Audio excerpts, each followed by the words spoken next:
Je m'appelle Loïc, je travaille chez Zenica, je pense que tout le monde l'avait compris. Et donc je vais vous parler de Java. Je travaille avec Java depuis une quinzaine d'années, donc c'est un sujet que je commence à connaître. Il y a eu beaucoup de changements dernièrement au sein de Java. Euh, et donc je vais vous présenter ces changements, je vais vous présenter les nouvelles fonctionnalités, mais avant de vous présenter toutes les nouvelles fonctionnalités qu'on a eues dans les versions 9, 10, 11, je vais prendre un peu de temps pour un peu parler de tout ce qui a changé aussi en termes de gouvernance. Parce qu'il y a beaucoup de choses qui ont changé en termes de gouvernance de Java. Ok. Tout d'abord, le cycle de vie. Jusque Java 9, on avait un fonctionnement ce qu'on appelle en features release. Donc une features release, c'est quoi? Peut-être que certains de vous travaillent en features release sur leur application. Le principe d'une features release, on dit à telle date, je vais faire une release avec ça dedans. Ok. Qu'est-ce qui se passe dans la vraie vie? C'est que c'est jamais prêt. Ok. Donc il faisait ça, il mettait plein de trucs, il disait dans 2 ans on va la sortir, 2 ans après il la sortait pas, il la sortait généralement dans les 3 ans. Voilà. Et puis le problème après c'est que le développeur il a des releases qui sont comme ça, tous les 3 ans avec voilà, pas mal de choses à faire pour passer d'une release à l'autre. Aussi bien le développeur de Java que le développeur qui utilise Java. Donc ça faisait voilà, des releases qui étaient difficiles à sortir de la part d'Oracle et des releases qui étaient difficiles à intégrer de la part des développeurs qui utilisaient Java. Et en plus, le fait que créer une grosse feature, il fallait être sûr de quand on allait la mettre. Et si on n'était pas capable de la sortir dans une release, soit ça décalait de 3 ans, soit la release sortait pas. Dans Java 9, il y a eu le système de modules. Le système de modules était prévu pour Java 7. Mais une grosse feature comme ça, ils ont eu énormément de mal à le développer. C'est pour ça qu'il a été décalé plusieurs fois. Est-ce que dans le fond, vous m'entendez bien? Ouais, c'est top. Voilà. Euh, alors, depuis Java 10, on a un fonctionnement en release train. Release train, c'est un fonctionnement qu'ont pas mal d'applications maintenant. Ubuntu, par exemple, est en release train. On dit, on fait une release tous les ans, une release tous les 3 mois. On choisit le cycle de la release. Et après, on dit, toutes les features qui sont prêtes, on les met dans la release. Voilà. On ne se pose pas de questions. On ne va pas définir à l'avance ce qu'on va mettre dans la release. On dit juste, tout ce qui est prêt, on le met dans la release. Ça c'est le release train. On release à date, quoi qu'il arrive. Donc ça c'est assez pratique. Et au niveau de Java, ils ont décidé d'avoir des releases tous les 6 mois. Donc il y a eu 6 mois entre Java 9 et Java 10. Plus petites, plus faciles à livrer pour les développeurs d'Oracle. Enfin pour tous les développeurs du JDK, parce qu'il n'y a pas que Oracle qui travaille sur le JDK. Et plus facile à intégrer pour les développeurs qui utilisent Java. Voilà. Donc ça, c'est le nouveau cycle des releases. Hein. Donc Java 11 est sorti 6 mois après Java 9. Avec ça, ils se sont dit aussi, si on a beaucoup plus de releases, comment est-ce qu'on va faire pour supporter toutes ces releases? On a une release tous les 6 mois, et ils se sont dit, toutes les 6 releases, on va avoir une release qui va être LTS, Long Time Support. C'est c'est pareil, hein, de la même manière, Ubuntu, c'est ce qu'il fait aussi. Donc si vous calculez, en gros, ça fait une LTS tous les 3 ans. Okay. Et au niveau du support, ils disent nous on supporte de manière gratuite puisque c'est quand même Oracle qui est le lead sur le projet et Oracle qui met beaucoup de développeurs. Il dit on supporte de manière gratuite une LTS et la release en cours. Okay. En gros, ils vont supporter 6 mois toutes les non-LTS et une LTS ils vont la supporter jusqu'à ce qu'il y ait la LTS d'après. Donc à un instant T, ils vont avoir entre 1 et 2 releases supportées, encore une fois gratuitement, qui vont être la LTS plus la release en cours si la release en cours n'est pas une LTS. Donc en ce moment, il n'y a plus que Java 11. Et dans quelques mois, on va avoir Java 11 et Java 12 qui vont être supportés en même temps. Java 8, je ne sais pas si vous êtes au courant, c'est en fin de vie. Voilà, c'est fini. Java 8, c'est fini. Alors, il reste les updates de Java 8 sur les desktops. Hein, donc, si vous avez les updates en cours sur votre Windows, vous allez voir que ça se met encore à jour. Parce qu'en fait, il y a encore des updates jusque l'année prochaine, voire un peu plus, je ne sais plus trop, pour tout ce qui est non commercial. Si vous êtes ici, vous êtes certainement développeur. Si on développe pour une société, on est dans le cas de la licence commerciale. On est dans le cas d'une utilisation commerciale, donc on ne peut plus utiliser Java 8. Alors Oracle a aussi de ce fait décidé de fournir du support étendu payant. C'est-à-dire il dit voilà, si vous voulez utiliser une version au-delà de son support gratuit, il va falloir nous payer. Alors c'est pas cher. Alors je sais plus le chiffre, mais je crois que c'est 25 € par serveur ou quelque chose comme ça. Enfin, le support de base est pas très cher. Donc c'est pas non plus quelque chose qui est énorme comme une base Oracle où on est à 5 000 € par cœur, hein. C'est pas du tout ça. Voilà. Par contre, pas de panique, hein, parce qu'en fait, Oracle, c'est pas le seul à fournir une distribution d'OpenJDK. Il y a d'autres sociétés, et il y a d'autres sociétés qui vont faire du support gratuit. Certaines vont aussi faire du support payant. Bon, une LTS, des releases en cours, qu'est-ce qu'on fait? On prend la LTS, on prend la release en cours. Alors il y a un sondage qui a été fait dans le Java Developer Survey en 2018, je ne sais pas si vous y avez répondu. C'est un sondage entre autres qui a été relayé par Java Magazine, je ne sais pas si vous le lisez. En tout cas c'est intéressant. Java Magazine c'est un bimensuel. Voilà. Et donc dans ce sondage, les gens se sont positionnés et disent bon ben voilà, ils sont 8% à dire let's stay on the latest version, donc 8% à dire nous on va toujours prendre la dernière version, 30% à dire on va voir chaque version est-ce qu'elle est intéressante ou pas, ok, et on va prendre les versions qui nous intéressent en fonction des fonctionnalités qui sont dedans, quoi. 34% qui disent on va rester sur la LTS, et il y en a 28% qui aujourd'hui ne savent pas comment ils vont faire. C'est-à-dire certainement ils sont encore en Java 8, ceux-là. Voilà, donc je sais pas ce que vous en pensez. Moi j'aurais tendance à dire, voilà, je vais plutôt décider d'une release sur la release, ou plutôt moi je vais plutôt rester toujours sur la dernière parce que moi je suis plutôt sur des missions d'architecture, je fais beaucoup de POC, bon pour du POC je prends la dernière, quoi. Ça après c'est à vous de décider. En tout cas, ce qu'il faut savoir, c'est que quand Oracle il fournit une version, un JDK, il y a des milliers de tests qui passent sur des milliers de machines, sur toutes les architectures possibles. Donc une version qui sort, elle est quand même super testée. Donc il n'y a pas trop de risque de prendre la dernière version. Le seul risque, c'est effectivement que si vous partez sur une distribution de Java fournie par Oracle, si c'est pas une LTS, elle est supportée 6 mois, ce qui veut dire que s'il y a un bug de sécurité qui arrive, il faut passer sur la version d'après. Ou prendre une autre distribution. Pour comparaison, j'ai mis le même sondage qui a été fait pour les utilisateurs de Node.js, puisque Node.js c'est quand même un truc qui a fort la cote en ce moment, et ils sont 55% à dire qu'ils vont rester sur la LTS, 43% à dire qu'ils prennent la toute dernière version. Donc voilà, on voit qu'il y a une dichotomie beaucoup plus franche. Alors les questions n'étaient pas les mêmes, hein, et il y a 2% other, j'ai pas eu d'idée de ce que ça veut dire, mais voilà. Donc là on voit qu'il y a encore une grande majorité des gens qui décident de rester sur la LTS. On pourrait imaginer que voilà, peut-être que au niveau de Java, quand les gens se seront décidés, on sera certainement sur des choses de ce style-là, quoi. Voilà. J'ai parlé de distribution, donc OpenJDK c'est le projet open source d'implémentation du langage Java et de la JVM. Okay, donc il y a deux choses, il y a le langage, ce qu'on utilise, la JVM, ce qui fait tourner notre code. Okay. OpenJDK, donc c'est un projet open source. Il y a beaucoup d'organisations qui participent à ce projet. Il y a une liste énorme, vous pouvez aller voir sur le site.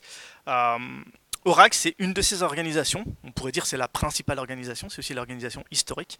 Quand elle a racheté Sun, elle a racheté Java. Depuis Java 11, Oracle fournit deux distributions d'OpenJDK qui sont identiques. Il faut comprendre que c'est le même code source sur les deux distributions de Java que fournit Oracle. Il y en a un qui c'est OpenJDK, qui a un fameux support limité dans le temps et qui est totalement gratuit. Et il y en a un qui est Oracle JDK. Alors je l'ai appelé Oracle JDK, mais je crois que maintenant ils appellent Oracle Hotspot ou Oracle OpenJDK, parce que c'est la version d'OpenJDK d'Oracle, et après ils ont dit Oracle Hotspot pour le nom commercial. À vérifier, de toute façon ça va peut-être encore changer. Et donc là on a un support étendu, payant, et on a un support des bug fixes en trop de sécurité qui va dépasser les 3 ans pour une LTS ou les 6 mois pour une release standard. Voilà. Ça, c'est le choix qu'on a avec Oracle. Mais d'un autre côté, il y a d'autres mondes qu'Oracle qui vont faire des distributions d'OpenJDK. Et certaines vont avoir un support étendu plus long. Certaines vont en avoir du gratuit, certaines vont en avoir du payant, certains les deux. Donc je vous en ai cité quelques-unes. Azul qui a deux versions, qui a deux JVM. Ils ont Zing qui est une JVM payante, qui a la particularité d'avoir son propre garbage collector et son propre just-in-time compiler. Et Zulu, qui est une version OpenJDK. Donc c'est vraiment la version qui est identique à ce que vous avez sur Oracle OpenJDK. Et Zulu est gratuit. Et pareil, vous pouvez avoir du support payant si vous le voulez. Je sais plus s'ils ont annoncé qu'ils allaient encore supporter. Je crois qu'ils supportent encore Java 8 avec Zulu. Adopt OpenJDK, qui est une association qui est drivée par le Jug de Londres. Mais maintenant il y a plein de gens qui les ont rejoints et pareil en fait eux ils buildent leur propre JDK et ils fournissent leur propre JDK sur pas mal de plateformes. Parce que aussi, chaque distribution d'OpenJDK est libre de faire des builds pour une plateforme ou une autre. Certains pourraient décider de ne pas faire de build pour Alpine, par exemple, ce qui est le cas d'Oracle en JDK 11, il n'y a pas de build Alpine Oracle. Par contre, il y a un build Alpine en JDK 11 avec Adopt OpenJDK. Certaines distributions vont être testées avec le TCK, le compatibility kit, d'autres pas parce que soit ils peuvent pas, soit ils n'ont pas les droits, soit ils n'ont pas les machines et la puissance nécessaire. Red Hat qui fournit un JDK à toutes les distributions Linux basées sur CentOS Fedora. Donc on a CentOS Fedora, Red Hat Enterprise Linux, et qui fournissent du support via Red Hat Enterprise Linux. Quand vous avez Red Hat Enterprise Linux, vous avez support de Java via Red Hat. Eclipse, qui a OpenJ9 qui était l'implémentation Java d'IBM et qui a été donnée à la fondation Eclipse. C'est assez nouveau. Et Amazon Corretto, je ne sais pas si vous avez été au courant de l'annonce, elle a été faite à Devox à Anvers. Amazon avait sa propre distribution de Java qu'il utilisait sur ses serveurs. Donc ils disent on faisait tourner sur 15-20 000 serveurs. Ou peut-être un peu plus, je ne sais plus le chiffre qu'ils ont annoncé. Enfin, du lourd, hein, c'est Amazon. Et ils ont décidé de la distribuer, de la mettre en open source. Donc c'est Amazon Corretto, ils avaient un petit peu de spécifique, je ne sais pas encore ce qu'ils vont en faire parce que c'est assez récent.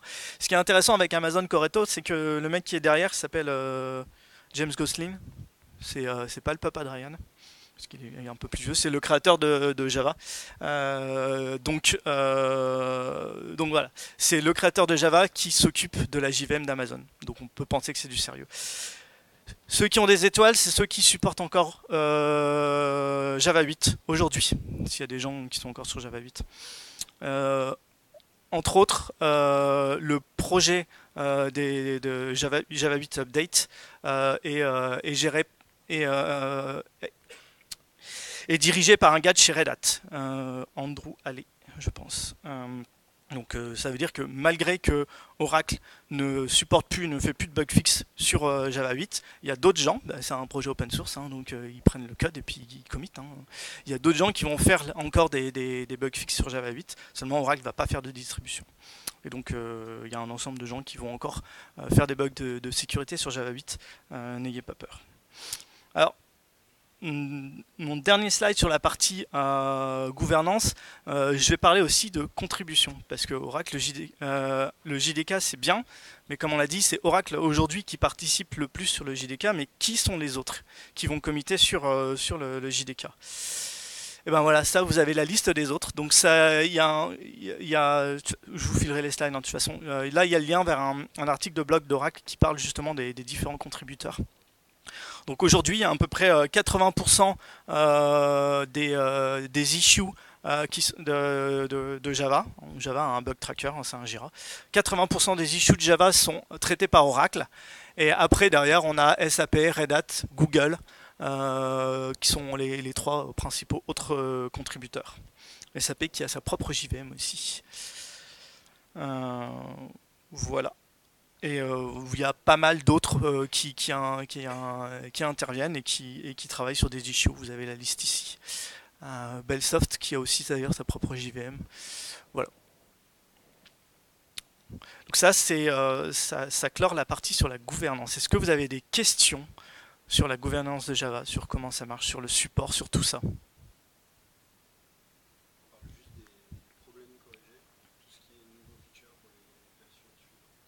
Les features, ça on imagine bien qu'ils vont pas backporter une feature de Java 11 jusque Java 8. Alors en fait, que ça soit nouvelle fonctionnalité, bug fix ou problème de sécurité, tout passe par le bug tracker d'OpenJDK. Hein. Voilà. Donc ça, c'est effectivement les contributions de tout mélanger. Par exemple, IBM a travaillé sur des features pour faire tourner... non, Intel, par exemple, a travaillé sur des features pour faire tourner des JVM sur des cartes NVDIMM, parce qu'ils fournissent des cartes NVDIMM. Donc ils vont fournir le code en même temps. Et donc c'est vraiment des features qui travaillent en fait, hein. C'est pas seulement du bug fix. Ok, on se lance. Donc maintenant, je vais vous parcourir les trois dernières versions de Java et je vais vous parler un peu de toutes les nouvelles fonctionnalités euh, qu'on a eues. Alors, en Java 9, tout d'abord, la plus grosse fonctionnalité, alors je ne vais pas m'y étendre dessus parce que je crois qu'il y a eu un jog dédié. Je ne sais pas si ça a été filmé, mais on peut parler 1 heure sur le sujet. C'est un sujet assez complexe. Donc Java a été modularisé. Ils ont modularisé le JDK. Le but était de le découper en plusieurs parties. Pourquoi Pour pouvoir bien connaître quelles sont les interactions entre les différentes parties du JDK, pour pouvoir le faire évoluer plus facilement, pour pouvoir aussi sortir des parties du JDK qui n'ont rien à faire dedans, voire déprécier, supprimer des pans entiers du JDK qui n'ont plus de raison d'être. En Java 11, ils ont supprimé tout le module Corba, parce qu'en soi, qui fait encore du Corba de nos jours? Voilà, personne. Donc ça servait à rien de continuer à avoir un module Corba dans le JDK qu'il fallait donc maintenir. Voilà. Donc au niveau du module, le module il va définir les services qu'il expose et les modules qu'il utilise. Ok. Et donc ça permet de connaître cette fameuse dépendance entre les modules. Ce qui est intéressant en même temps, c'est qu'il y a toujours eu au sein de Java des API qui étaient internes, qu'on était censé ne pas utiliser. Avec le système de modules, ils vont pouvoir renforcer ça en créant des modules internals qui ne sont pas exposés à l'utilisateur final et qu'on ne pourra pas utiliser. Alors il y a eu beaucoup de discussions parce qu'ils voulaient faire ça directement dans Java 9, seulement ça aurait cassé plein de librairies. Entre autres certains modules internes qui sont utilisés par des librairies qui font beaucoup de manipulation de classe à la volée, de type CGlib ou autre librairie de proxy. Donc ils ont choisi pour l'instant d'isoler les classes internes dans un module interne, mais de quand même avoir des mécanismes où notre code pouvait les appeler. En même temps, ils sont travaillés à dire s'il y a certaines classes qui étaient dans des modules internes, mais qui n'avaient pas de raison d'être, par exemple base 64 qui était dans un module interne, on va fournir des implémentations dans des modules qui sont ouverts. Donc on a Java, donc tous les modules Java qui vont être des modules utilisables par tout le monde, et des modules internes qui s'appellent JDK, je crois, qui commencent par JDK, et qui sont normalement pas utilisables directement.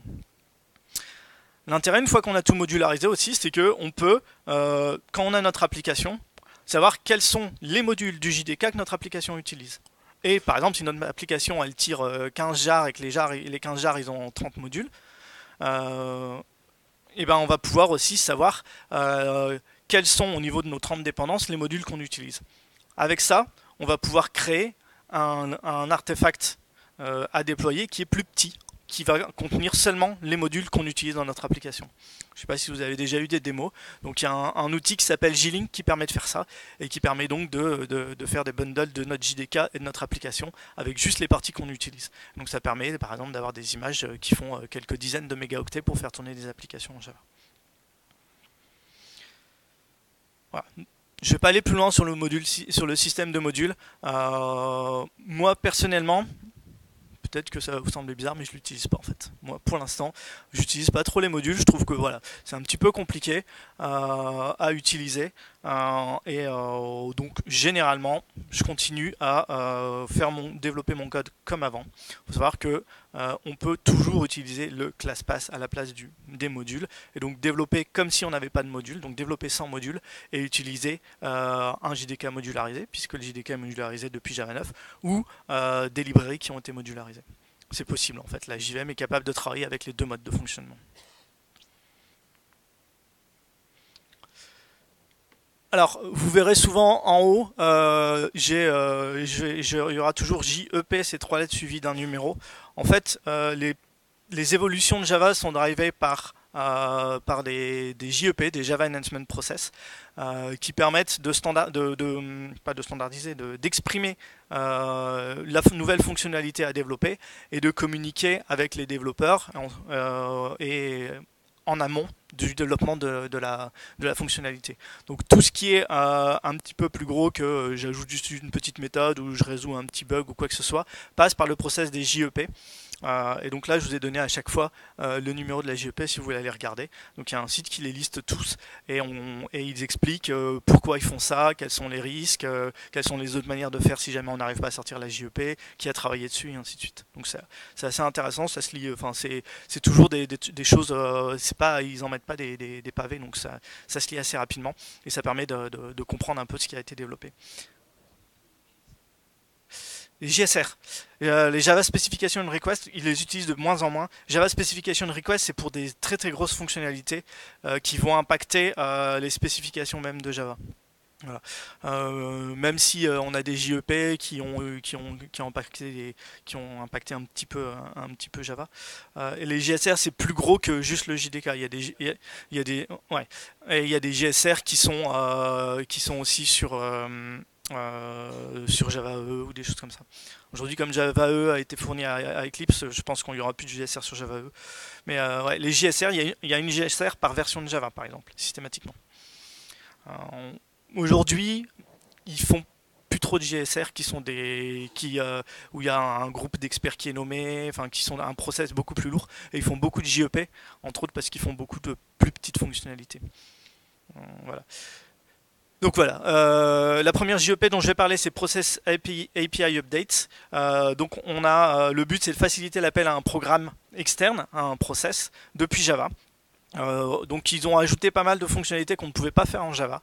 Récupérer le PID, par exemple, du programme en cours, on ne pouvait pas le faire. Qu'il ait un process, récupérer la ligne de commande qui a lancé Java. Voilà. Donc ils ont ajouté une classe qui s'appelle Process Handle et qui permet de gérer le process de la JVM ou un process fils, donc qui permet voilà. Et donc quand vous faites un runtime.getRuntime.exec, maintenant vous récupérez un process handle qui va vous permettre de gérer tout ça. C'est compatible avec les différents OS supportés par Java, c'est toujours le cas pour tout ce qui est ajouté dans Java, ça fonctionne toujours sur tous les OS. C'est leur principe.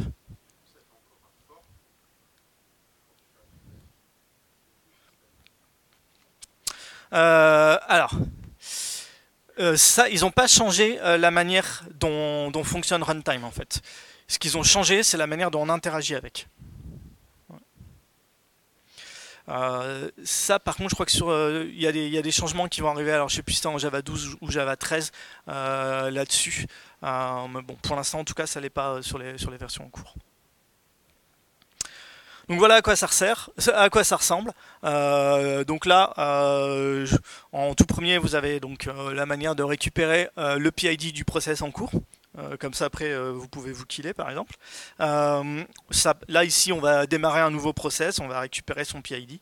Et bien sûr, comme c'est une API nouvelle, on va retrouver l'utilisation d'optional et des choses comme ça, donc directement. Voilà. On peut ajouter des callbacks, c'est assez intéressant, qui vont s'exécuter quand le process se termine. On peut récupérer la ligne de commande et on peut killer un process. Voilà. Une deuxième fonctionnalité avec Java 9 a été un client HTTP totalement revu et compatible HTTP 2. Alors il était en incubator en Java 9, donc l'incubator c'est aussi assez nouveau. En gros, quand ils créent une nouvelle fonctionnalité mais qu'ils n'étaient pas sûrs que la fonctionnalité elle était terminée, donc une nouvelle fonctionnalité dans Java, ils la mettaient dans un module incubator. Et une fois que la fonctionnalité aurait peut-être été testée et ainsi de suite, peut-être écrite ou peut-être pas, il l'a décalée du module incubator vers son propre module. Donc le client HTTP a été la première fonctionnalité qui a été développée dans le module incubator. Et donc le but c'était de proposer une implémentation plus simple que HTTP URL connexion. Qui a déjà utilisé directement HTTP URL connexion? Non. Bah non, les gens ils utilisaient l'HTTP client d'Apache ou d'autres librairies ou OK HTTP, mais en tout cas voilà, le client HTTP fourni directement avec Java quasiment personne l'utilisait. Donc un nouveau client HTTP, au goût du jour, fonctionne en synchrone asynchrone, une API Fluent, basée sur les completable features. Alors il a été totalement réécrit en Java 11, donc je ne vais pas vous montrer le code maintenant, je vais vous le montrer plus tard, dans la section Java 11. Une autre JEP qui, au sein en termes d'API, qui est un des plus gros changements, c'est Convenience Factory Method for Collections. C'est la possibilité de créer des petites collections immutables par des méthodes statiques. C'est un des plus grands changements, puisque il n'y a pas eu beaucoup de grands changements en termes d'API sur Java 9, mais plutôt beaucoup de petits changements. Alors, ce qui est intéressant, c'est qu'ils ont réfléchi à la performance et à l'utilisation de la mémoire quand ils ont implémenté ces Convenience Method Factory, et donc on peut les utiliser sans crainte. Donc ça nous crée des listes, ça nous crée des collections qui sont immuables, ce qui veut dire que de ces collections on ne peut pas enlever ni supprimer d'éléments. Par contre, les éléments à l'intérieur, comme ce sont des références, on peut toujours modifier les éléments. Ça c'est le principe de Java qui fonctionne en référence sur les objets. Donc voilà, c'est pas compliqué, ça se lit très bien. List.off, 1, 2, 3, 4, 5, ça nous crée une nouvelle liste d'integer. Set.off, 1, 2, 3, 4, 5, ça nous crée un nouveau set. Pour les maps, il y a deux manières de les créer. La première, je suis pas très fan. On passe key, value, key, value. Ok. Et la deuxième, on utilise off entries, map.entry pour créer des entrées dans la map. Voilà. Alors, on a aussi une nouvelle API qui s'appelle Flow. L'API Flow, c'est les reactive streams en Java. Attention, c'est les reactive streams, c'est pas les reactive extensions qui sont les trucs qu'on a avec RxJS ou avec Java, avec plein d'opérateurs.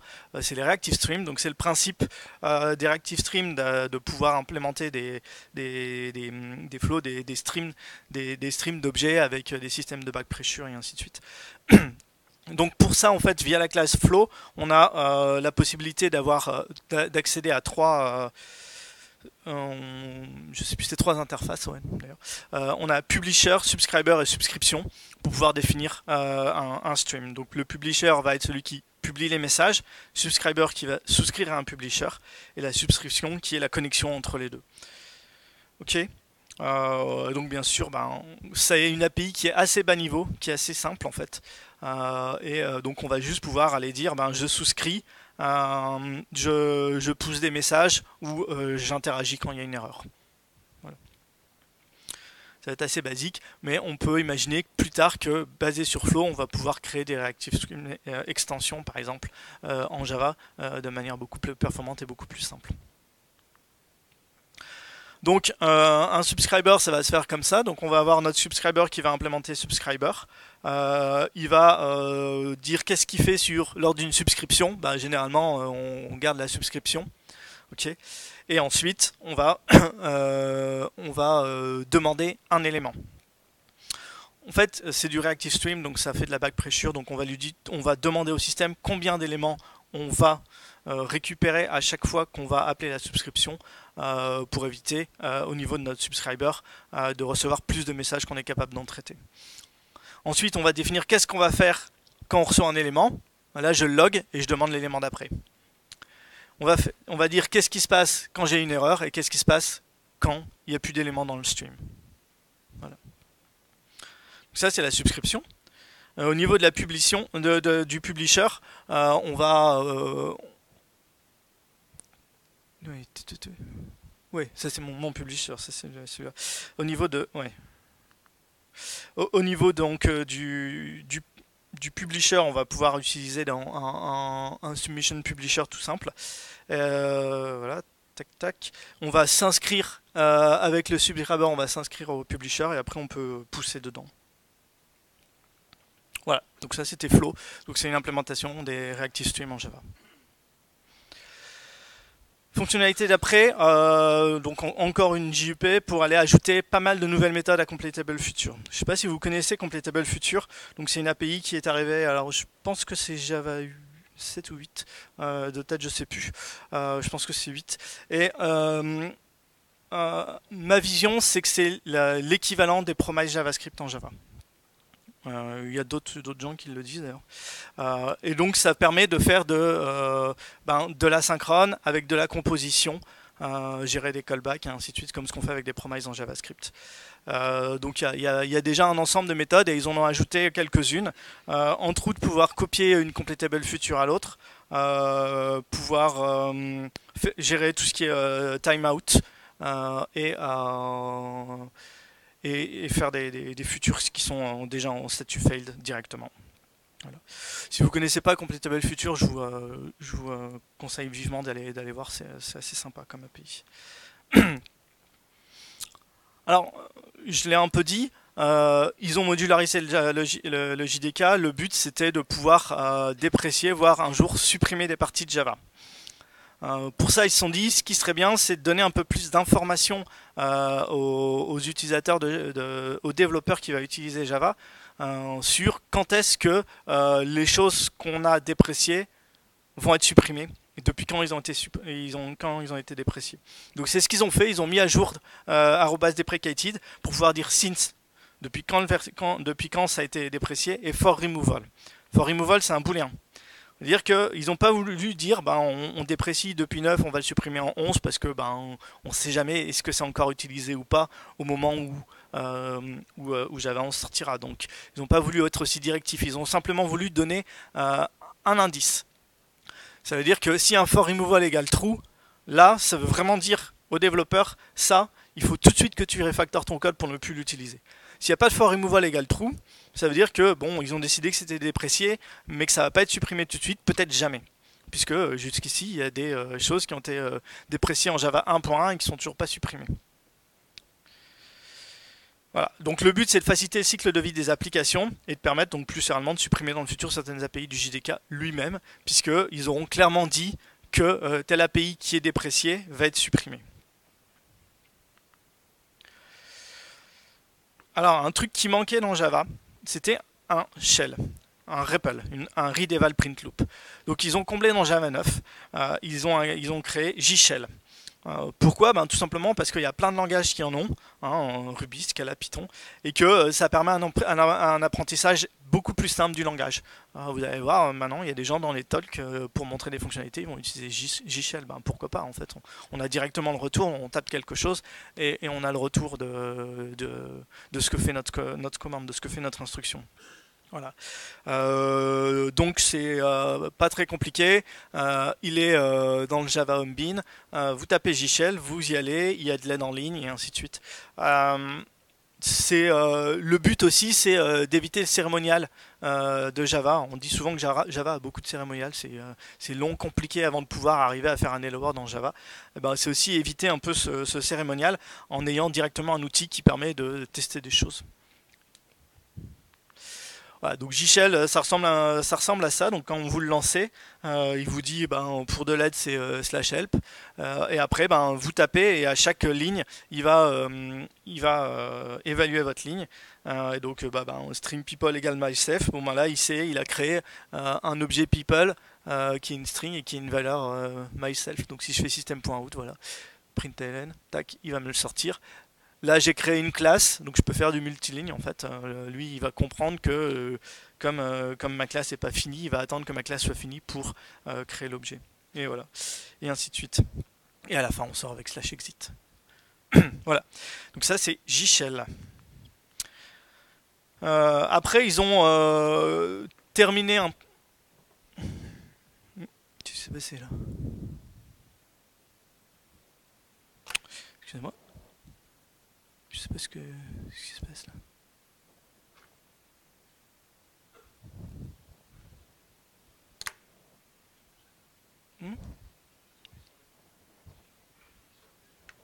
Ben ouais, c'est bizarre. Je pense que oui. Bon, je sais pas ce que j'ai fait, excusez-moi. Voilà. Ok, donc ils ont terminé en fait un projet qui s'appelle Project Coin, qui était un projet dont le but c'était de faire du sucre syntaxique pour Java. Et donc ils ont rajouté quelques petits trucs qui étaient encore dans ce projet qui avait été initié avec Java 7. Donc, bon, le premier c'est un détail. L'autorisation de l'opérateur Diamond pour les classes abstraites, quand le type est dénotable. Ils ont supprimé un underscore comme identificateur valide. Ils voulaient le réutiliser dans une future version, certainement pour implémenter, mais c'est pas encore sûr, ce qu'implémentent certains langages, de dire quand je mets underscore pour un paramètre de méthode, c'est un paramètre de méthode que je ne peux pas utiliser dans ma méthode. Par exemple, j'override une méthode d'une classe parente. Cette méthode elle a deux paramètres, le deuxième je ne veux pas l'utiliser dans mon implémentation, on met underscore. Pour l'instant ils l'ont pas encore fait. Et ça c'est quelque chose d'assez intéressant, ils ont permis d'avoir des méthodes privées au sein des interfaces.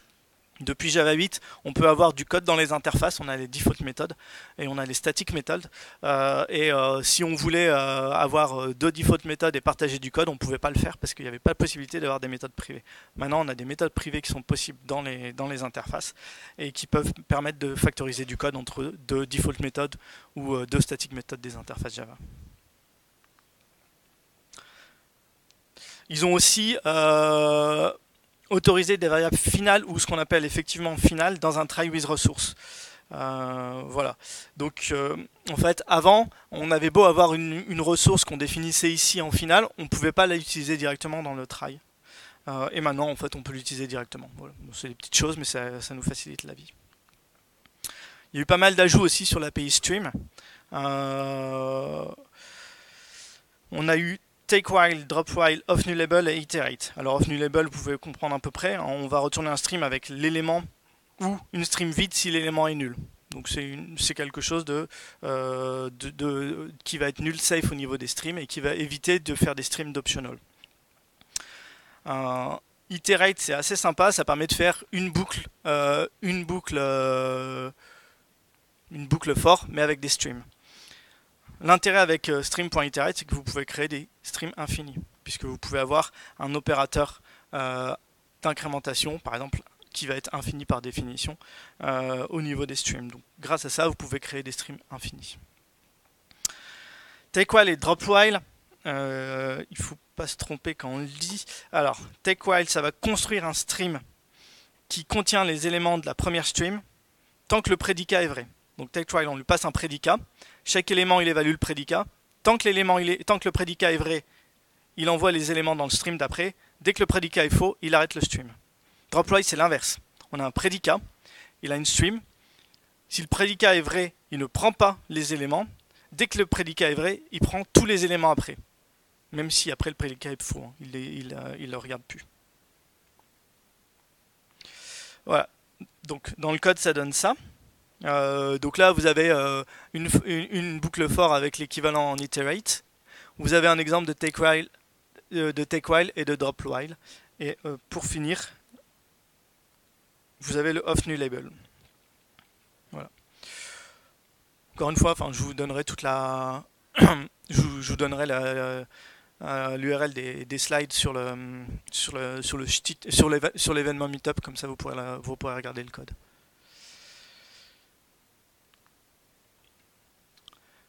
Alors, au niveau de l'API Stream, on a une API assez intéressante qui est l'API Collectors, qui permet de récupérer les résultats finaux d'une stream. Et donc, ils ont rajouté deux nouvelles méthodes à Collectors, filtering et flat mapping. Donc, ça va nous permettre d'exécuter un collector, un autre collector, par exemple collector.asList ou toList. Bon, enfin voilà, predictor.toList on va dire, et en même temps d'exécuter un prédicat. Et donc en fait, éviter de faire plusieurs manipulations sur le stream. Voilà. Donc si vous voulez les utiliser, allez regarder dans la Javadoc, il y a des exemples concrets. Surtout qu'il y a une différence entre faire stream.filter et stream.collect avec le collector, avec un collector, et faire le filtre au moment du collector. Donc il y a quelques petites subtilités. Donc je vous enjoins de regarder dans la Javadoc les exemples et ils expliquent les différences entre les deux. Voilà. Sinon ça va ressembler à ça. Voilà. Donc là on va... Ouais, là on a le filtering. Et en fait j'ai le grouping by, j'ai pas du flat mapping. Bon, ok. Ouais, collectors.filtering. Ouais, ok. Oui, alors pardon, excusez-moi. Voilà. Donc là, ici, en fait, on peut faire effectivement comme ça un collectors filter et grouping by ou un filtering val et le counting. On a aussi des nouvelles méthodes sur l'API optional. On en a quatre. On a OR qui permet d'utiliser un supplier pour créer un élément quand l'optional est vide. Donc quand on a un optional, au lieu de faire un get de l'optional et d'avoir une erreur si l'optional est vide, on peut faire OR. Si l'optional est pas vide, il nous retourne l'élément qui est dans l'optional. Si l'optional est vide, il appelle le supplier. Le if present exécute le consumer en paramètre s'il y a une valeur de présente. S'il n'y a pas de valeur présente, il ne fait rien. If present or else va faire la même chose, sauf qu'il va permettre d'exécuter un runnable si la valeur n'est pas présente. Et stream qui permet de récupérer un stream de un élément ou 0 si on a une valeur dans l'optional. Ça permet de faire le lien entre l'API stream et l'API optional. Voilà. Donc c'est assez pratique puisque voilà, maintenant on a de plus en plus d'API qui vont retourner des optionals. Donc quand on a des streams d'optional ou inversement, on peut à un moment repartir voilà, entre les deux. Voilà, donc là vous avez quelques petits exemples. Donc le premier va vous montrer un exemple de OR, value or default value. Et donc ce qui est intéressant, c'est que comme c'est un supplier, en Java c'est une lambda, et en Java les lambdas sont exécutées de manière lazy. Donc en fait elles ne sont pas exécutées au moment où elles ne sont pas exécutées tout de suite. Donc concrètement, si par exemple default value c'était une valeur qui calculait la valeur. Donc, si c'était une méthode, pardon, value.or, l'appel de la méthode est fait avant d'appeler la méthode or. Si c'était une méthode standard. Ok. Default value serait exécutée et ensuite la méthode or de optional serait exécutée. Ok.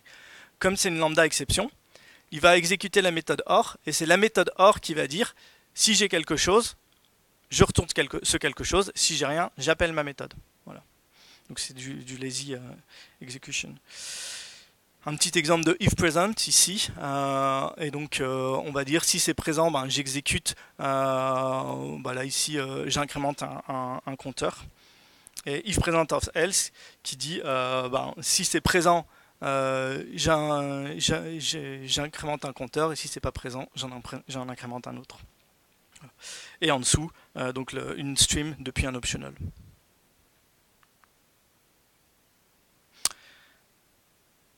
Java.time, donc en Java 8, ils ont sorti une nouvelle API de date qui s'appelle Java.time, JavaTime, et ils ont ajouté donc avec Java 9 quelques nouvelles méthodes, entre autres qui permettent de créer des streams sur des dates. Donc vous avez local date qui permet de créer des streams des streams de dates. Voilà. Local date.dateUtils, dateUntil et dateUntil avec une période. Donc dateUntil avec une période permet de dire au lieu de créer des dates tous les dateUntil sans période va vous dire je vais créer toutes les dates jusque cette date là. Et quand on donne une période, par exemple, ça vous permet de créer des dates tous les lundis ou tous les premiers du mois ou des choses comme ça en fait. Vous pouvez passer une période mois et il va créer des dates que tous les mois. Donc il vous crée des streams de dates après.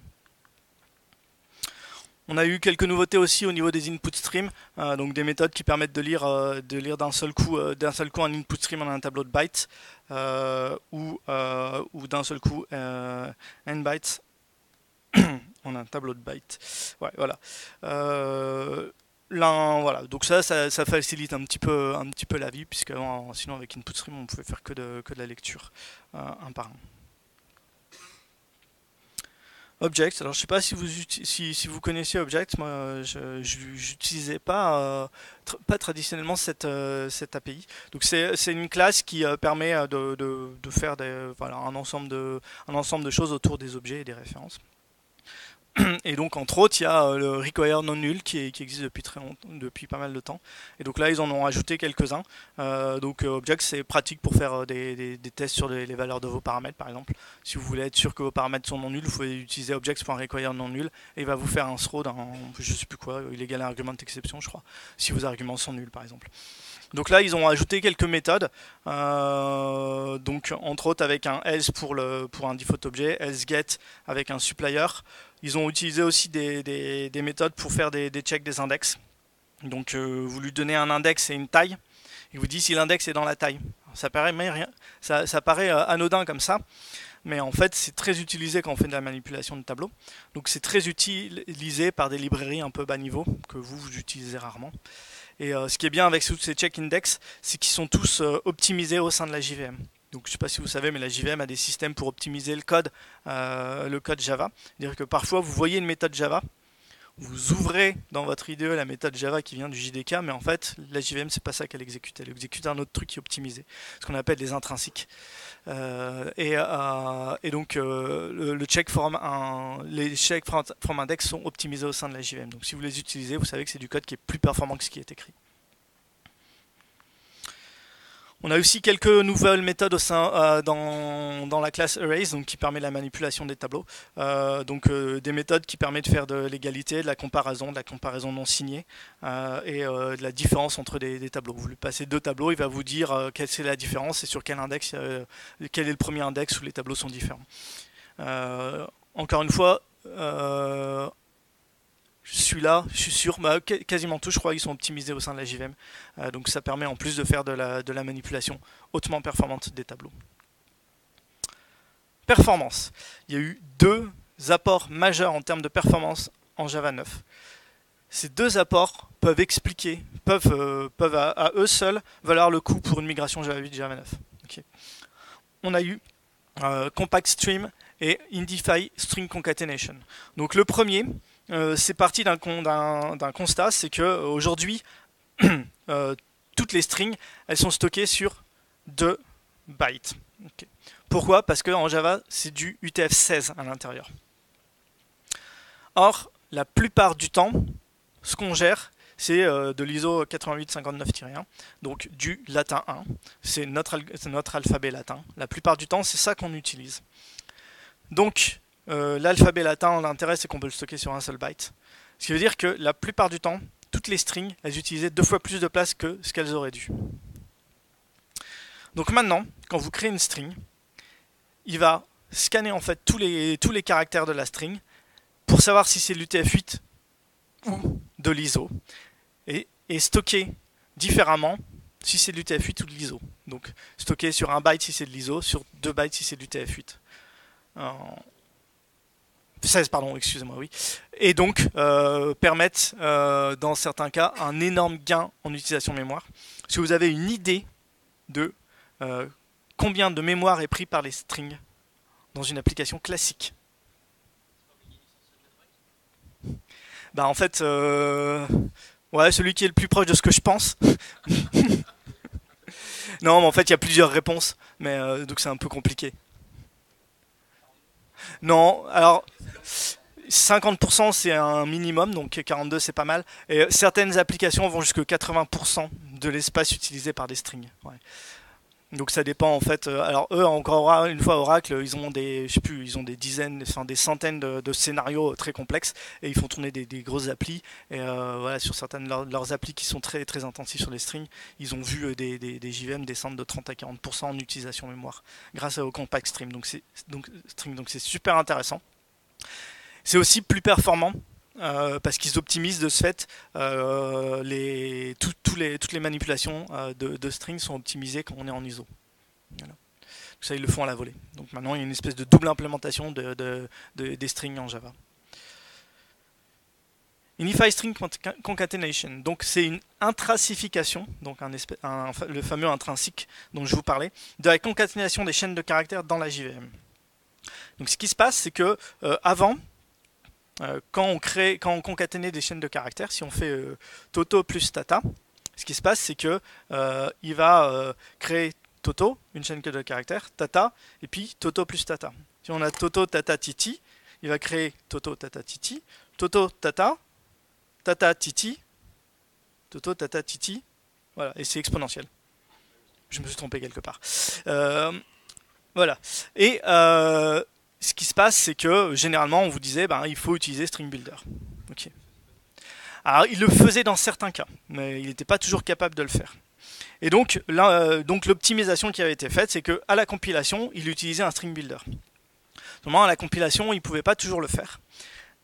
Et donc là, ils se sont dit, au lieu de faire quelque chose qui est une optimisation qui est statique lors de la compilation, on va faire une optimisation dynamique. Donc ils ont intégré à la compilation, ils ont mis un nouveau bytecode, donc une nouvelle instruction Java qui dit concatène-moi ces deux strings, et ensuite au moment du runtime, il y a une implémentation spécifique au sein de la JVM qui va aller faire cette fameuse concaténation. Ils ont testé plusieurs implémentations de la concaténation des chaînes et ils ont pu garder la meilleure. Alors après, je ne sais plus les chiffres, hein, si vous voulez, les chiffres sont dans la JEP, mais on gagne quelques dizaines de pourcents, enfin, je ne sais plus si c'est 10 ou 20%, c'est à peu près un ordre de grandeur, dans la concaténation des chaînes de caractères avec ce changement-là. Et il est fait directement dans la JVM au runtime. Est-ce que je l'ai mis? Ouais, j'ai pas mis dans mes notes le gain. Voilà. Donc ça c'est fini sur Java 9. Par contre Java 9 bah, il est déjà déprécié, donc maintenant il y a Java 10 qui est sorti depuis quelques temps. Donc dans Java 10 on a Java 10 et Java 11 il y a beaucoup moins de fonctionnalités. Donc une des principales fonctionnalités de Java 10 et celle-ci c'est la fonctionnalité pour laquelle quand Java 10 est sorti, je l'ai commencé à l'utiliser parce que c'est quand même super pratique. C'est Local Variable Type Inference. C'est le mot-clé var. On va pouvoir utiliser var à la place du type d'une variable quand le type est dénotable. C'est-à-dire que quand le compilateur est capable de savoir c'est quoi le type de votre variable. Donc l'intérêt, c'est une écriture beaucoup plus concise, réduire le cérémonial et ainsi de suite. var peut aussi être utilisé dans la déclaration des boucles for et du try with resource, donc c'est assez pratique. Donc var, à quoi ça ressemble? Ça ressemble à ça. Okay. Avant on avait par exemple là on a deux objets et on avait souvent des maps de string, string virgule liste de mon type. Voilà, ça c'est des trucs classiques. Voilà. Et avec var en fait on les a comme ça. Je sais pas ce que vous en pensez. On est toujours typé statiquement. Attention, hein, c'est pas du typage dynamique comme en JavaScript. Hein. On a toujours un type. Var, son type, c'est myComplexType. Map, son type, c'est hmap de string et list de myComplexType. Donc on est toujours typé statiquement. Par contre, on n'a plus besoin d'avoir cette redondance du type qui était une fois à gauche, une fois à droite. Encore une fois, c'est si on veut. Tout le monde ne l'utilise pas. Alors, il y a quelques petits trucs ici. Ce qu'on conseille, c'est de bien nommer de fait ces variables. Là, mon nom de variable, il est nul. Okay. Bien nommer ces variables. Comme on n'a pas le type juste à côté de la variable, bien nommer ces variables, c'est encore plus important. Et ce qui est sympa, c'est que tout est aligné. Avant, on avait nos variables, le nom de la variable, il se baladait un petit peu, et donc quand on déclarait 4 variables en dessous, on avait une fois la variable qui était là, tac, tac, tac. Là maintenant, tout est aligné avec var, donc c'est très joli. Par contre, il y a quelques petites blagues. C'est qu'avant, on avait tendance à faire map égale new hmap. Là, ici, le type de map, c'est pas map, c'est hmap. Oui. Puisque son type, il est inféré par le compilateur. Donc là, alors c'est vrai que je vous ai pas mis le lien. Il y a Stuart Mark, qui est un des architectes du langage, qui a publié un truc qui s'appelle var with style et qui parle de tout ça, qui dit quand est-ce qu'il faut utiliser var, quand est-ce qu'il faut pas l'utiliser, comment il faut l'utiliser, tout ça.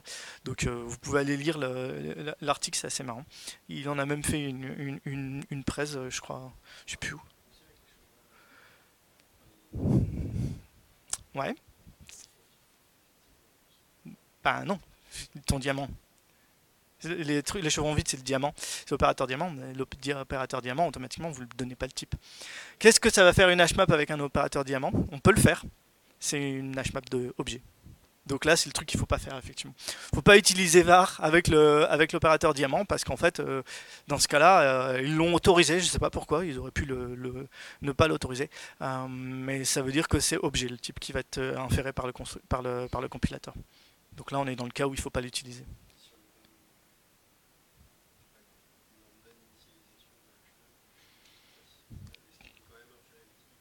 Alors, il y a des limites. Il faut qu'il soit capable d'inférer le type. C'est assez complexe. De tête, je ne saurais pas quoi dire. Effectivement, alors il y a des gens qui vont dire var mon objet égale l'appel d'une méthode. Il est capable d'inférer le type sur l'appel d'une méthode. Seulement, vous avez intérêt à ce que votre nom d'objet et votre nom de méthode soient super bien nommés pour qu'on puisse vraiment comprendre c'est quoi le type de votre variable. Donc moi, voilà, sur des appels de méthode, je déconseillerais, sur des cas classiques, oui, sans souci, bien nommer ces champs. Effectivement, bon, bah là, de ce fait, on fait plus ce qu'on appelle de la programmation contre une interface. C'est pas super important pour moi de programmer sur les interfaces au sein dans la déclaration d'une variable. Je préfère largement éviter tout le code un peu boilerplate de l'instanciation en Java avec des trucs super compliqués à lire et utiliser var. Donc, après, c'est comme tout, c'est à vous de choisir en fonction de ce que vous voulez ou pas.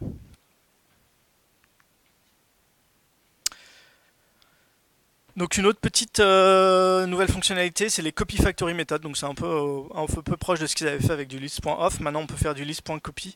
Donc ça permet de copier des listes. Voilà. Donc copy off, copier une liste et en avoir une copie qui va être immuable aussi. Voilà. Donc on peut copier des listes, des sets et des maps. Toujours pour continuer dans les collections immuables, on va avoir des nouveaux collectors qui vont nous permettre de créer des collections immuables depuis des streams.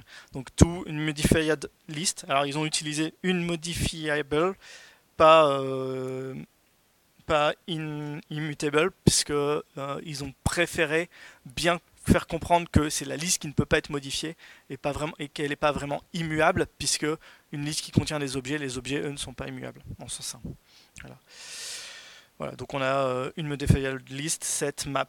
Et au niveau des maps, on doit définir la manière dont les clés sont créées par le collector, les clés et les values. Au niveau d'optional, ils ont rajouté le or else throw. En fait, quand ils ont créé l'optional, ils ont dit pour récupérer un optional, c'est get. Seulement get, qu'est-ce que ça va faire quand mon optional est vide? Qui le sait?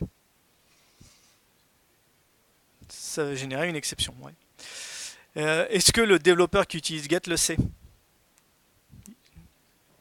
Il ne sait pas que ça lance une exception, il le sait la première fois où il a l'exception en fait. Parce que c'est pas très lisible au terme du nom. Donc ils se sont dit, on aurait dû l'appeler or else throw. Donc ils ont créé une méthode or else throw. Voilà. Ça fait clairement référence au fait que si l'optional est empty, ça va faire un throw d'une exception. Voilà. Ils n'ont pas déprécié le get, pour l'instant ils le laissent. Mais maintenant ils privilégient l'utilisation de or else throw.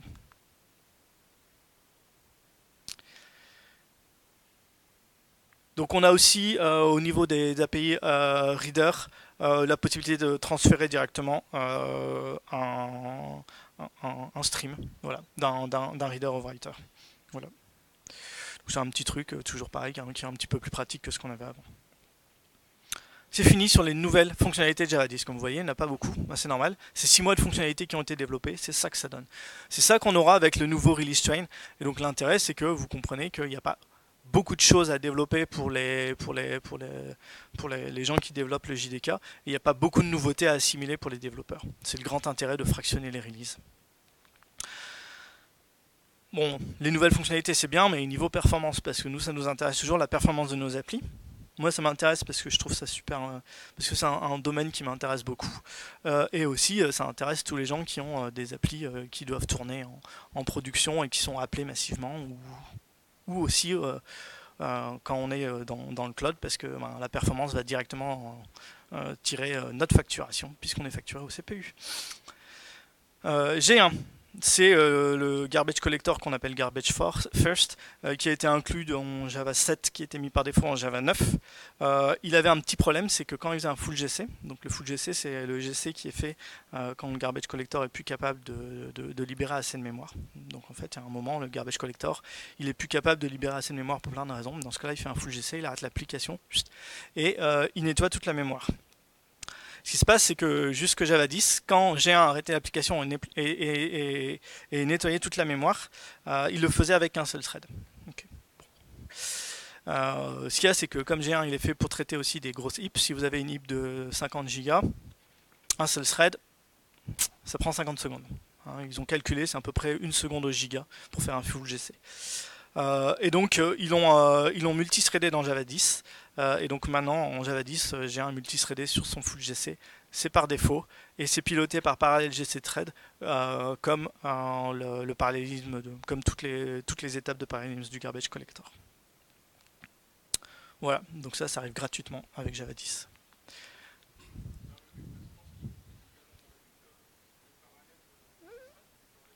Le parallèle GC Thread, c'est une option qui était déjà existante. En fait, c'est une option qui commande toutes les phases du GC parallèle. Okay.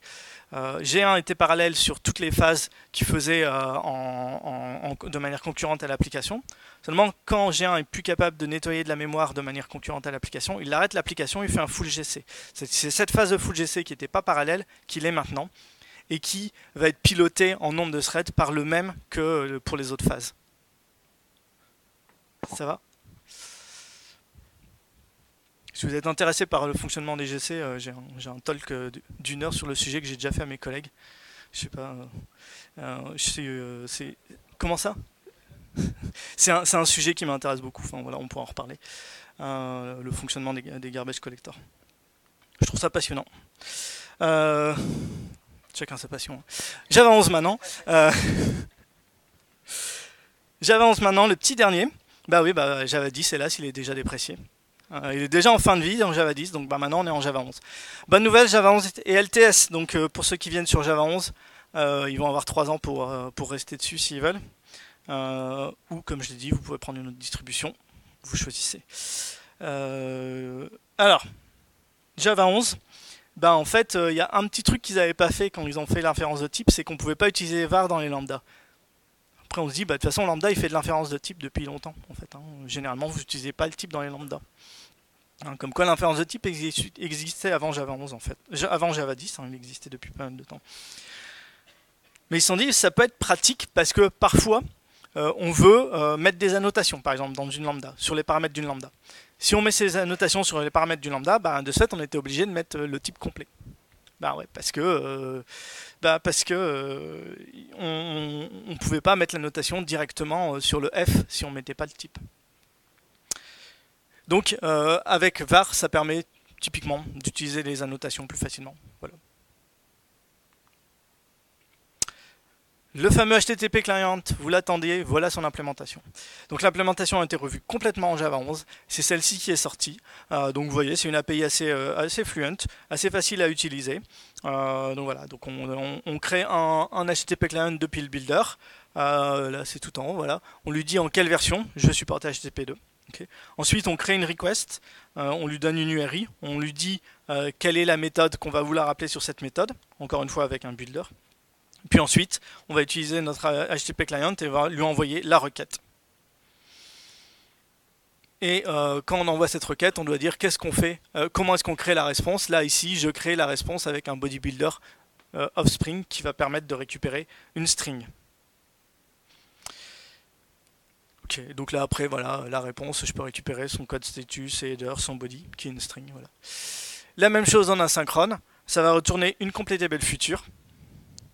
Voilà, et donc là c'est ici comme ça qu'on va faire pour de l'asynchronisme. Ça marche? On a parlé du cérémonial de Java. Une autre partie du cérémonial de Java, c'est que pour écrire un bout de code Java, il faut aller compiler et ensuite exécuter. C'est un petit peu compliqué si on veut faire un petit Hello World, si on veut montrer deux trois petits trucs. Donc on avait JShell, mais JShell c'est un shell, bon un shell c'est un peu lourd. Euh, Maintenant on a un autre truc, c'est le Launch Single File Source Code Programme. Donc en fait on peut directement depuis Java lancer un .java avec tout le programme dans le .java. Donc c'est assez pratique. En fait la compilation va se faire à la volée, elle se fait en mémoire, tout se passe bien. Ce qui est intéressant, c'est que au niveau d'Unix, on pourrait même utiliser ça pour faire des scripts, parce qu'on peut utiliser le shebang pour dire que notre fichier .java on l'exécute avec Java, et comme ça mon fichier .java devient un exécutable dans Linux. Voilà. Le but toujours réduire la cérémonie du langage. Pas mal de nouvelles méthodes sur les strings. En fait, il préparait une nouvelle fonctionnalité qui n'est pas sortie dans Java 11 qui devait sortir dans Java 12, qui n'est toujours pas sorti dans Java 12, qui est les rowstrings. Donc ils ont commencé à intégrer pas mal de nouveautés sur les strings, entre autres pouvoir répéter des caractères, pouvoir faire du strip, supprimer les espaces au début ou à la fin. Savoir si la string est vide ou récupérer toutes les lignes de la string. Voilà. Il y a pas mal d'autres petits trucs qui ont été faits à droite à gauche. Je ne vais pas tous vous les parcourir. Vous aurez les slides si vous voulez. On a des choses autour de la comparaison entre string builder. Voilà, on a pas mal de petits trucs à droite à gauche. D'un point de vue performance, maintenant, donc ça c'est fini pour les nouvelles fonctionnalités de Java 11, encore une fois il n'y en a pas énormément. On a un nouveau garbage collector qui est arrivé dans Java 11. Alors il est très très spécial celui-là, il s'appelle Epsilon GC. C'est un garbage collector qui fait rien. Okay. Donc le garbage collector, alors ici il fait une chose quand même, il alloue de la mémoire. Voilà, il alloue la mémoire. Quand il appuie, il crache. À quoi ça sert? Certainement à rien. En fait, ça a été développé par un gars qui s'appelle Alexei Shipilev, qui a travaillé avant pour Sun, qui maintenant travaille pour Red Hat. C'est lui qui travaille sur la JVM, il travaille sur la JVM de Red Hat. Et il l'a développé en quelques heures pour principalement prouver des théories sur les garbage collectors. Donc c'est un garbage collector qui sert aux gens qui travaillent sur les garbage collectors. Voilà. Il y a 2-3 personnes qui se sont dit mais est-ce que je pourrais utiliser ça pour mes batchs en production? Lui il a dit bah faites ce que vous voulez mais de toute façon c'est pas supporté. Donc effectivement on pourrait si on voulait l'utiliser en production pour des batchs parce qu'on dit bah mon batch il fait ça, je lui alloue 10 Go de mémoire, ça va torcher et de toute façon après il s'arrête. Donc j'ai pas besoin qu'il nettoie les mémoires. Effectivement, il y a des gens qui ont testé. Effectivement, nettoyer la mémoire, ça coûte quelque chose. Bon, par contre, vous risquez de crasher votre JVM, donc à vous de voir. C'est un composant qui est en expérimental dans la JVM, donc faut activer faut activer je sais plus comment. Enfin, il y a un flag sur la ligne de commande de Java pour pouvoir l'utiliser. Bon, on a un deuxième garbage collector qui a été intégré dans Java 11. Celui-là, il est un petit peu plus sérieux. Il s'appelle ZGC. Il est développé par Oracle Labs. Oracle Labs, c'est une division d'Oracle qui travaille principalement sur l'innovation, la recherche et le développement. Ils ont sorti ZGC dernièrement. C'est eux qui travaillent derrière GraalVM. Je ne sais pas si vous avez déjà regardé le projet GraalVM. Le projet Graal, donc c'est un projet assez classe. Il a des performances très élevées avec des heaps de très grande taille. Il cible des pauses de votre application de l'ordre de la dizaine de millisecondes, même plutôt en 4-5 millisecondes, voire un peu moins, pour des heaps qui peuvent aller jusque plusieurs téraoctets. Le principe, puisque pour avoir des bonnes performances avec énormément de mémoire, c'est qu'il faut sacrifier quelques petits trucs. Et on sacrifie un petit peu de CPU et on sacrifie un petit peu de mémoire. Donc il va avoir une empreinte mémoire qui va être, je sais pas, 10-15% plus élevée. Je sais plus, il faudrait regarder. Et il va utiliser beaucoup plus de CPU, mais il va vous permettre que votre application fait très peu de pauses. Donc encore une fois, c'est pas le type de garbage collector qu'on va utiliser dans le cloud quand on lui donne 0,5 CPU sur un cluster Kubernetes à votre application. C'est pas fait pour ça. C'est plutôt fait pour j'ai une grosse machine, j'ai une grosse machine 48 cœurs avec 512 Go de mémoire, je file tout à ma JVM parce que je veux faire des traitements qui tabassent et là j'utilise ZGC. Voilà. Il est expérimental. Voilà. Et donc il cible vraiment la grande taille, les gros CPU. Bon, Dans Java 9, ils ont mis le garbage collector G1 par défaut. Il y a pas mal de gens qui se sont plaints parce que voilà, quand on est passé de Java 8 à Java 9 avec un nouveau garbage collector qui n'était pas optimisé de la même manière, qui prenait un peu plus de mémoire et ainsi de suite, ça a causé quelques petits problèmes sur des applications qui tournaient en production.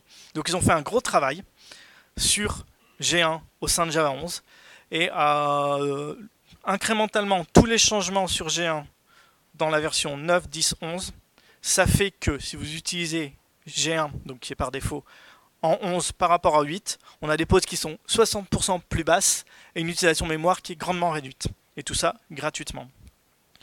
Donc c'est dommage que je vous ai pas mis.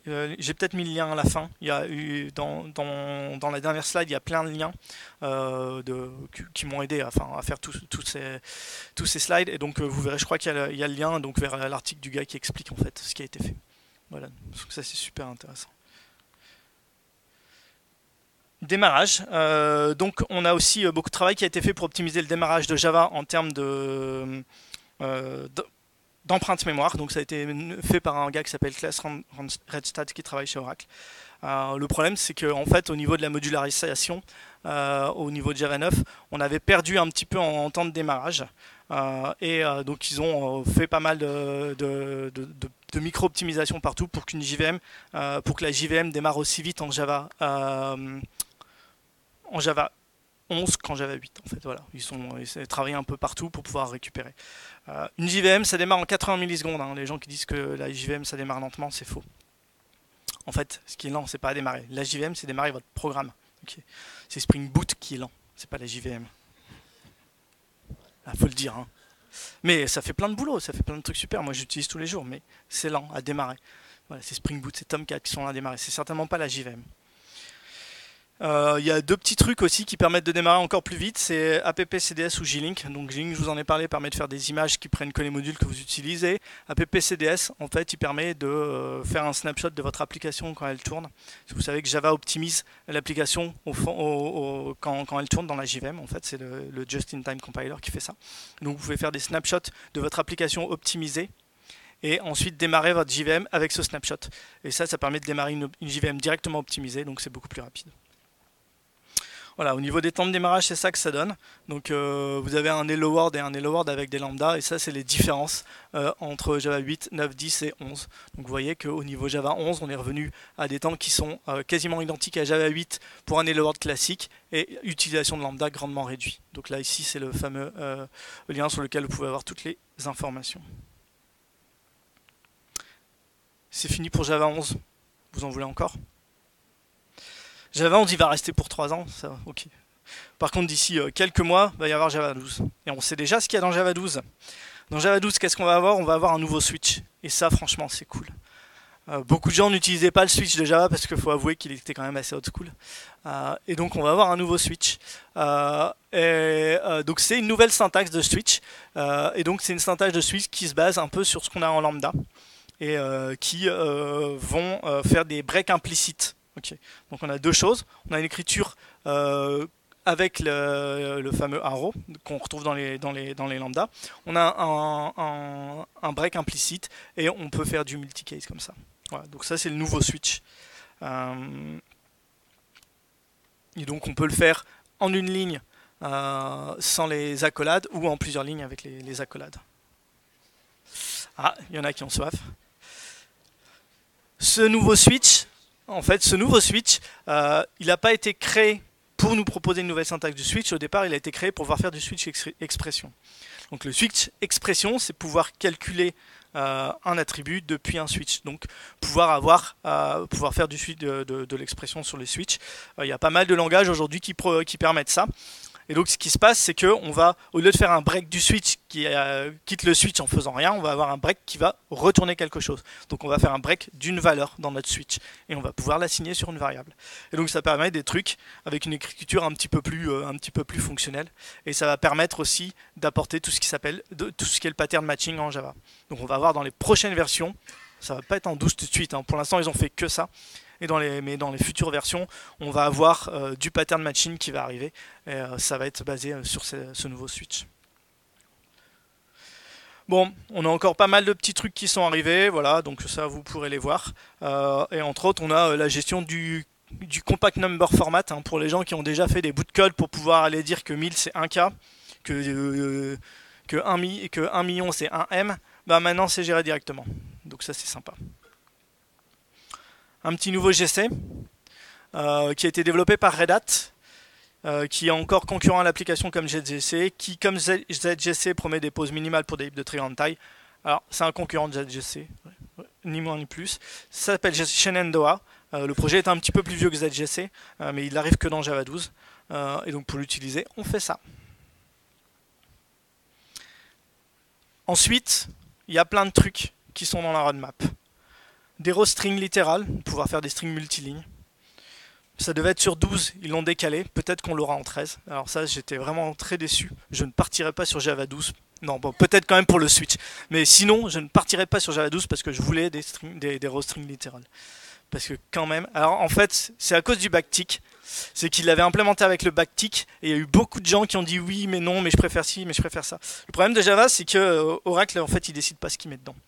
Il propose des choses, il en discute avec plein de gens. Et puis, ben, s'il n'y a pas de consensus, il se dit s'il n'y a pas de consensus, ça veut dire que ce que je suis en train de créer, c'est pas le bon. Quand on a parlé de local type inference, Oracle n'a implémenté que le var. On n'a pas le const ou le let. Okay. Il n'y a que le var. Voilà. Il n'y a pas le val. Pourquoi? Parce qu'il n'y a pas eu de consensus sur comment nommer une variable immuable en Java. Il n'y a pas eu de consensus pour dire c'est quoi de l'immutabilité en Java. Donc ils se sont dit, si vous voulez faire du final, vous mettez final var. Et pour l'instant, on fait que var. Parce qu'il n'y a pas eu assez de consensus. Donc là, c'est pareil. Les row strings, c'était codé, c'était commité sur Java 12. Et puis au dernier moment, ils l'ont enlevé. Et ça, c'est quand même vraiment dommage. Donc après, on va avoir du pattern matching. On va avoir un truc qui s'appelait Datum. Ceux qui font un peu de Kotlin, qui connaissent les data classes, ça va être quelque chose qui va y ressembler. Pour l'instant, ça s'appelle Datum. On ne sait pas quand est-ce que ce sera, mais ce sera assez sympa. On va avoir des trucs qui s'appellent Continuation et Fibers. Continuation pour ceux qui font du Kotlin et qui font des coroutines. Coroutines sont basées sur ce qu'on appelle les continuation. C'est ceux qui font du JavaScript, qui font des générateurs fonctions, c'est ça, les fonctions qu'on peut appeler plusieurs fois et qui font des guilds des résultats. C'est ça les continuation. Donc ça, c'est en cours de préparation dans Java, c'est le projet Loom. Et en plus, dans le projet Loom, il y a les Fibers. Les Fibers, c'est ce qu'on appelle des Lightwave Threads. Donc c'est des threads qui ne sont pas implémentés par des threads natifs, donc des threads qui sont beaucoup moins coûteux en utilisation. Donc ça arrive aussi, on ne sait pas quand. FFI, Forest Function Interface pour pouvoir appeler du natif depuis Java. On va avoir des trucs un petit peu plus sympas. Et les Value Types. Et les Value Types, c'est une grande histoire. Ça fait pas mal de temps qu'ils travaillent dessus. Ils vont encore travailler dessus pendant pas mal de temps. C'est pouvoir proposer quelque chose proche des structures qui vont nous permettre de gérer la manière d'optimiser la manière dont Java utilise la mémoire pour des types qui ne sont que des types qui stockent des objets, de la donnée en fait. Et définir des espèces de structures, mais qu'on utiliserait quand même comme les objets. Enfin, ouais, pas mal de choses. Ça, c'est ce qui va arriver. Donc après, maintenant, ce qu'il faut, c'est y aller. Il faut migrer. Pour migrer, je vais vous donner ma recette. C'est pas compliqué. Ok. Ça, c'est mon expérience de migration. Tout d'abord, il faut télécharger un JDK. Alors moi, là, je vous ai donné l'URL pour télécharger OpenJDK fourni par Oracle. Pas Oracle JDK, hein, OpenJDK. Vous pouvez prendre celui-là ou un autre. Ensuite, on met à jour notre IDE parce qu'il faut avoir le support de Java 11 dans votre IDE. On met à jour ces librairies parce qu'il faut que les librairies elles supportent Java 11. Pourquoi une librairie ne supporterait pas Java 11? Parce que votre librairie elle ferait appel à des méthodes, à des API internes de Java par exemple. Elle fait des trucs un peu bizarres.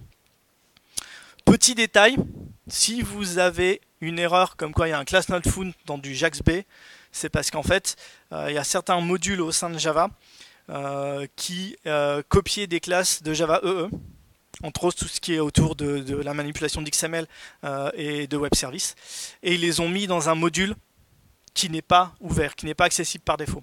Alors les deux techniques, soit on ouvre le module, soit on se dit de toute façon c'est les classes de Java EE, elles devraient être dans Java EE, je devrais les tirer par mes dépendances, Maven par exemple, et donc je l'intègre en tant que dépendance. Ça c'est ce que je vous conseille. C'est le seul vrai truc qui a posé problème lors de ma migration en Java 11. Enfin je l'avais fait en temps de Java 9 mais c'est pareil. Mettez à jour vos plugins Maven Gradle. Entre autres, si vous utilisez Cobertura, Cobertura c'est un projet qui est mort, il n'y a pas de support au-delà de Java 8, utilisez Jacoco qui est son successeur. C'est le deuxième problème. Donc un problème au développement, un problème dans la CI. Et puis ensuite, on met à jour nos Dockerfiles. Je vous propose deux manières. Si vous voulez, vous pouvez utiliser l'OpenJDK qui vient dans la librairie Docker.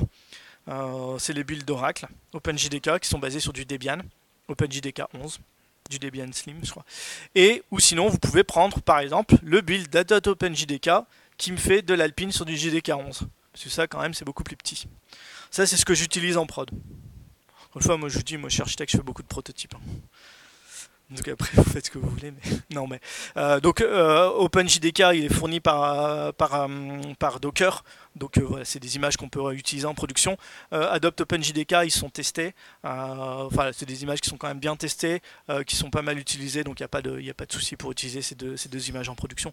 Encore une fois, comme je vous l'ai dit en début, c'est à vous de choisir quelle distribution vous allez vouloir utiliser en fonction de ce que vous voulez en faire et de si vous voulez du support ou pas, et ainsi de suite. Voilà, ça s'arrête ici. Donc en fait, voilà, je vous ai donné un peu tous les articles qui m'ont inspiré, donc des articles que j'ai écrits sur les nouveautés des langages et des articles qui sont que j'ai glané en fait au fur et à mesure. Voilà. Donc ça, de toute façon, vous aurez les slides. Ah oui, en plus, j'avais fait un petit dojo quand j'avais fait la présentation à mes collègues. Et donc, si vous voulez, il y a un dojo avec une dizaine de tests qui sont écrits en Java 8 que vous pouvez réécrire en Java 9, 10, 11 si vous voulez les découvrir. C'est sur GitHub. Est-ce que vous avez des questions? Ouais. Java natif, ouais. Le projet FFI, alors je sais plus le nom du projet, c'est les values tables, c'est le projet Panama. Donc vous pouvez aller sur le projet Panama. Ils vont sortir une première version expérimentale des Foreign Function Interface. Le principe c'est, je sais pas, t'as déjà regardé un peu les Foreign Function Interface? Ouais. T'as vu des press, enfin, moi j'ai pas été beaucoup plus loin, mais j'ai vu des press aussi. Donc en fait, ils ont revu totalement la manière de faire du binding entre une librairie native et du Java. Ça soit beaucoup plus simple. Le but, en gros, c'est on définit une interface avec plein d'annotations qui va les définir comment Java et la librairie C par exemple s'interfacent. Et c'est basé sur c'est pas grave. Et c'est basé sur cette interface que tout va se passer, toute la magie va se passer. Donc normalement, c'est bientôt, pour appeler du natif en Java, on devrait coder une interface où on décrit toutes les structures d'échange entre Java et le C. C'est ça qui est compliqué. Et ensuite, on l'utilise directement. Ah, compiler du code natif, pardon. Donc ça, pour compiler du code natif, il y a effectivement les outils qui sont là. Donc Glink. Et en plus, avec le projet GraalVM, on peut avoir des JVM toutes petites. En fait, c'est 0 VM. En fait, et on peut faire effectivement du from scratch en Docker. Alors, Graal est un projet qui n'est pas encore en version finale, ils sont en version release candidate. Par contre, c'est un projet qui est quand même de plus en plus utilisé. Ouais. Moi, personnellement, j'ai pas testé, mais ils sont capables aujourd'hui de faire des Hello World from scratch depuis Docker qui sont plus petits qu'en Go. Twitter utilise GraalVM depuis de manière industrielle. Ils ont fait un super talk que j'ai vu, je ne sais plus c'était quand, alors je ne sais plus si c'était à Devox ou si c'était à Oracle One, mais effectivement, et ils expliquent les problèmes qu'ils ont eu avec GraalVM, comment ils ont travaillé avec les ingénieurs d'Oracle, c'est assez intéressant. D'autres questions? Ouais. Optimisation sur SSL en Java 11, c'est pas une optimisation, ils ont intégré SSL 1.3. Alors je sais plus si c'est 10 ou 11, c'est une bonne raison. Ouais. Donc ils ont intégré TLS 1.3, pardon. Voilà, avant que ça sorte en fait, puisque c'est pas encore vraiment complètement sorti, TLS 1.3 je crois.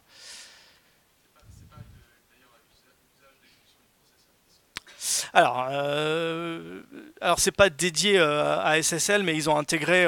J'ai pas mis tout ce qu'ils ont fait parce qu'ils font plein d'autres choses. J'ai plutôt présenté ce qui était utilisable par les développeurs que ce qui est à l'intérieur. Effectivement, il y a eu des optimisations. Je sais plus sur quelle version, entre autres pour utiliser les nouvelles instructions dédiées au cryptage. Je sais plus, c'est AES 512, je sais plus quoi. Et aussi tout ce qui est vectorisation au niveau des CPU. Ouais. Donc ça, avec Java 11, vous les avez, ouais, celles-ci, elles sont sorties. Certainement, puisque ça donne des gains au niveau du cryptage. Par contre, en fait, comme il y a eu Meltdown qui est passé entre deux, voilà.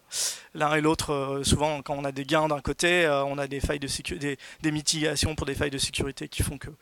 Ouais. D'autres questions?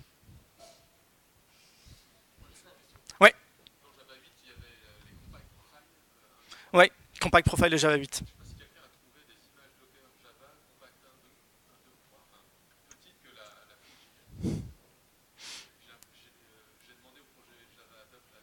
Mhm.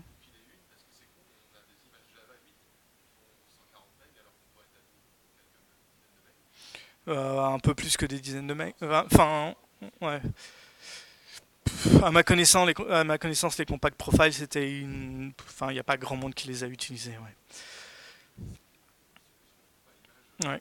Bah, normalement, vous pouvez les créer vous-même. Mm. À ma connaissance, non. Et de toute façon, le système, enfin, les profiles sont complètement dépréciés. Euh, à un moment, au niveau des modules, ils voulaient faire des modules compacts 1, 2, 3. Je crois pas que c'est sorti pour finir. Qui faisaient la même chose. D'autres questions? Alors j'ai une question pour vous, pour la licence JetBrains. Comment s'appelle la JVM d'Amazon? C'est le monsieur là, je pense, qui a été le premier. Ok. Ben voilà. Voilà, ben merci. Donc vous l'avez entendu, le pot est prêt.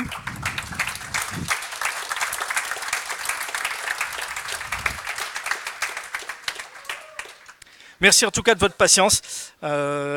J'espère que vous m'avez tous suivi, que je vous ai pas perdu à un moment, et je suis là pour échanger.